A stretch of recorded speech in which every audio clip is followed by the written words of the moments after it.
中的毒物，光是激动。大人，您来了，我们公布了全新的赛制。不成，你们不成功便变成死人。我还是死亡在握。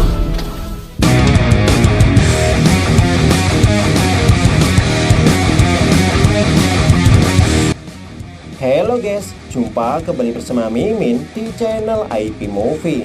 Di video kali ini kita akan membahas bocoran alur cerita Shaolin 2 episode ke-78, dimana dalam spoiler pembahasan kali ini kita akan diperlihatkan oleh teknik Bushiroad antara Yuho dan Wang Dong'er di akhir kompetisi, sehingga hal ini seketika mengejutkan Pangeran Su Tiantrang serta Jin Hongchen. Tanpa berlama-lama, langsung aja kita masuk ke spoiler pembahasannya. Ini dia, let's check it out. Tidak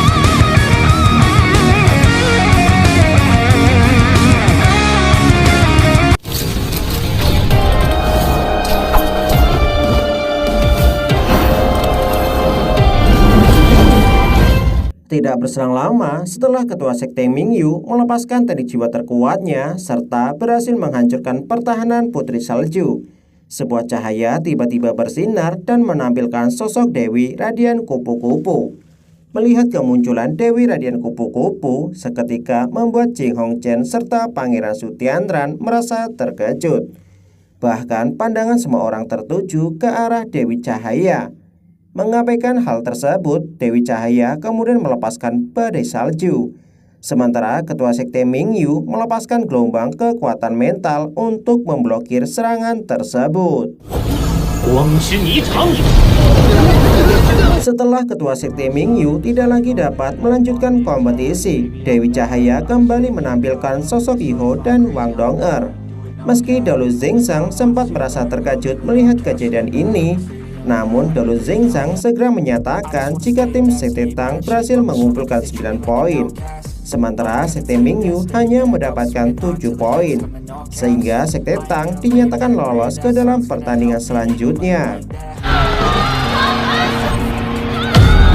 Setelah kompetisi berakhir, seluruh anggota tim Sekte Tang segera menemui BB untuk menceritakan jalannya pertandingan. Mendengar cerita tersebut, BB tidak menyangka jika Yuho ternyata memimpin tim lebih baik daripada dirinya. BB kemudian meminta kepada Yuho untuk terus berjuang dalam kompetisi selanjutnya. Menyadari jika kondisi BB belum juga membaik, membuat Yuho merasa sedikit khawatir. Pasalnya, lawan yang akan mereka hadapi dalam pertandingan selanjutnya akan menjadi semakin kuat. Melihat kecemasan di wajah Yuho seketika membuat BB tertawa. Sejak kapan Yuho mulai kehilangan kepercayaan diri? BB meminta kepada Yuho untuk tidak perlu khawatir. BB mengatakan jika mungkin mereka akan bertemu dengan beberapa tim seperti Akademi Shrek, Akademi Kerajaan Matahari Bulan, Sekte Roh Suci, serta Sekte Tubuh. Meski mereka bukanlah tim yang mudah untuk dihadapi, namun BB percaya jika Yuho bersama seluruh anggota tim lainnya dapat mengalahkan mereka. Oleh sebab itu, BB menyarankan kepada Yuho untuk berjuang dengan sebaik mungkin. Sementara itu, Putri Jiu bersama anggota timnya saat ini sedang membicarakan kemenangan Sekte Tang. Putri Jiu tidak menyangka meski Yuho berada dalam kursi roda, serta BB belum ikut serta dalam kompetisi. Namun Sekte Tang ternyata masih begitu kuat. Mereka dapat dengan mudah mengalahkan tim musuh yang beranggotakan 2 Kaisar Jiwa serta 5 Raja Jiwa. Mendengar hal tersebut, salah satu anggota meminta kepada Putri Jiu untuk tidak perlu khawatir. Pemuda tersebut mengatakan jika mereka pasti dapat mengalahkan Sekte Tang jika bertemu dalam kompetisi. Namun Putri Jiu meminta kepada pemuda tersebut untuk tidak meremehkan tim Sekte Tang. Di tengah percakapan tersebut, suara ketukan pintu tiba-tiba terdengar. Seorang pria kemudian berjalan ke arah Putri Jiu dan terlihat sedang membisikkan sesuatu, sehingga membuat Putri Jiu merasa terkejut. Namun untuk memastikan dugaannya, Putri Jiu meminta kepada orang tersebut untuk menyelidiki hal ini lebih lanjut. Sementara itu, sambil berjalan melintasi kota kerajaan Matahari Bulan, Wang Doer mengatakan jika dirinya masih menyukai suasana ketika berada di dalam kota Shrek. Meski Yuho membenarkan ucapan tersebut, namun Yuho mengatakan jika teknologi yang dimiliki oleh kerajaan Matahari Bulan mengalami kemajuan yang sangat luar biasa, sehingga 3 kerajaan yang berada di benua Douluo merasakan ancaman dari kerajaan Matahari Bulan. Dong-er kemudian mengatakan, menurut pendapat Yuho, seberapa jauh teknologi 3 kerajaan tertinggal dari kerajaan Matahari Bulan. Meski Yuho tidak dapat memastikan hal ini, namun Yuho beranggapan jika alat jiwa mereka tertinggal 100 tahun dari kerajaan Matahari Bulan. Hal ini dibuktikan jika 3 kerajaan saat ini telah mengejar ketertinggalan selama 3 tahun terakhir. Namun kerajaan Matahari Bulan memiliki satu kelemahan, di mana kerajaan Matahari Bulan tidak bisa menjaga rahasia pembuatan alat jiwa mereka, sehingga 3 kerajaan hanya membutuhkan sedikit waktu untuk mempelajari alat jiwa kerajaan Matahari Bulan dan menerapkannya kembali terhadap alat jiwa 3 kerajaan. Hechaito kemudian membenarkan ucapan tersebut. Pasalnya, terdapat beberapa alat jiwa yang dibuat oleh kerajaan Matahari Bulan saat ini telah muncul berada di pelelangan. Yuho kemudian mengalihkan pandangannya ke arah Hechaito dan bertanya, apakah Hechaito masih menganggap dirinya merupakan bagian dari kerajaan Matahari Bulan. Mendengar pertanyaan tersebut seketika membuat Hechaito merasa terkejut. Namun setelah terdiam beberapa saat, Hechaito mengatakan jika dirinya tidak ingin membohongi Yuho, sehingga Hechaito memilih untuk tidak menjawab pertanyaan tersebut. Namun Hechaito hanya bisa mengatakan satu hal kepada Yuho, jika dirinya akan selalu menjadi bagian dari tim Sekte Tang dan Akademi Shrek.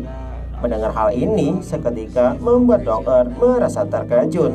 Dirinya tidak pernah menyangka jika Hechaito berasal dari kerajaan Matahari Bulan.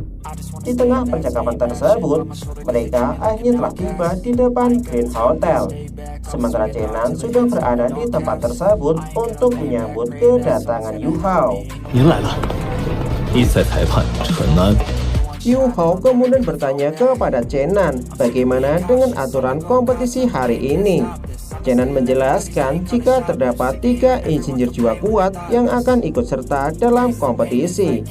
2 di antara mereka merupakan insinyur jiwa tingkat 6, sementara lainnya merupakan insinyur jiwa tingkat 7.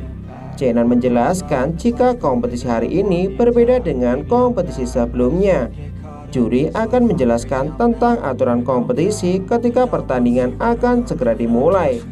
48 peserta yang mengikuti kompetisi akan dibagi menjadi 24 kelompok yang terdiri dari 2 peserta, di mana salah satu di antara mereka akan tereliminasi. Semua peserta diperbolehkan untuk membuat alat jiwa yang mereka inginkan dengan beberapa logam langka yang sudah dipersiapkan. Namun setiap peserta hanya memiliki batas waktu selama 4 jam. Setelah kompetisi berakhir, setiap peserta harus menguji alat jiwa yang telah mereka buat di hadapan semua orang. Jika lawan peserta tersebut menyadari jika alat jiwa yang dia buat lebih rendah, maka peserta tersebut dapat langsung mengakui kekalahan. Jika tidak ada pihak yang mengakui kekalahan, maka kedua peserta dapat saling menantang di arena baku hantam menggunakan alat jiwa yang telah mereka buat. Bahkan kedua peserta dapat saling membunuh. Mendengar hal ini seketika membuat Yuho merasa terkejut. Chenan kemudian memberitahu Yuho jika dirinya memiliki nomor urut peserta 66, sementara lawan pesertanya merupakan nomor urut 48, merupakan insinyur jiwa tingkat 4 mendekati insinyur jiwa tingkat 5. Sementara Hechaito berada di nomor 88 akan menghadapi peserta nomor 21, merupakan insinyur jiwa tingkat 4. Singkat cerita, setelah menjelaskan hal ini, Chenan kemudian membawa Yuho menuju arena kompetisi. Ketika berjalan menuju arena kompetisi, Yuho kembali melihat peserta nomor 96 dan 98 berada di tempat tersebut. 都拿着猎棒格斗，哎，注意到了吗？ Sebelum kompetisi dimulai, seorang juri kemudian memberikan sambutan dan secara singkat menjelaskan tentang aturan kompetisi. Sementara insinyur jiwa di seberang Yuho tersenyum dan memperkenalkan diri jika dirinya bernama Gaodo Luo dan meminta kepada Yuho untuk bertanding dengan sportif. Namun Yuho hanya terdiam dan menatap peserta tersebut. Tidak berselang lama, juri menyatakan jika pertandingan telah resmi dimulai. Bersama dengan hal ini, sebuah barrier pelindung tiba-tiba muncul untuk mengisolasi tempat tersebut dan hitungan mundur segera dimulai. Ketika para insinyur jiwa sedang disibukkan untuk membuat alat jiwa, Yuho hanya terdiam dan memperhatikan lawan pesertanya sehingga dapat memutuskan alat jiwa apa yang akan dia buat untuk mengalahkan peserta tersebut. Melihat lawan pesertanya mulai mengukir sebuah alat jiwa, seketika membuat Yuho merasa sedikit terkejut. Pasalnya pisau ukir yang dia gunakan terlihat tidaklah biasa. Dalam waktu 15 menit, peserta tersebut telah berhasil menyelesaikan tahap pertama untuk merakit sebuah alat jiwa. 一刀三颤。